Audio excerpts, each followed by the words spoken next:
Mes condoléances à la famille. J'espère que vous savez, j'ai fait ce que je pouvais faire.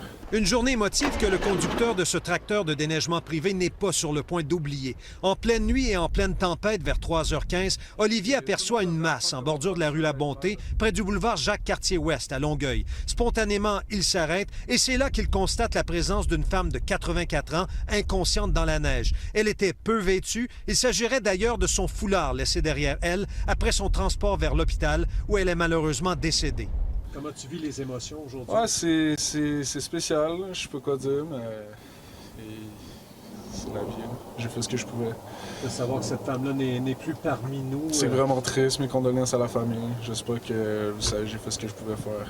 Le jeune homme, encore bouleversé, s'est arrêté devant nous jeudi matin pour raconter ce qu'il a vécu. Il dit avoir tout fait pour la sauver et la réanimer. Dans le fond, moi, j'ai passé ici, puis là, j'ai vu qu'il y avait quelque chose qui était pas blanc comme la neige dans le... C'était quelque chose, je savais pas c'était quoi au début. J'ai passé à côté, j'ai vu c'était une madame, dans le fond.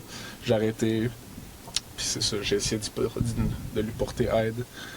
Puis jusqu'à temps que la police arrive. J'ai fait un massage cardiaque, j'ai vu elle leur pris un souffle un moment donné, mais je voyais que s'il faisait froid là, et tout. L'octogénaire avait-elle des problèmes cognitifs ou faisait-elle de l'errance? La police de Longueuil n'a pas voulu entrer dans ces détails, indiquant qu'il s'agit d'une personne vulnérable qui vivait avec des proches et qui a échappé au système de surveillance. On ignore d'ailleurs combien de temps elle est restée à l'extérieur avant d'être retrouvée. Le coroner a promis d'enquêter.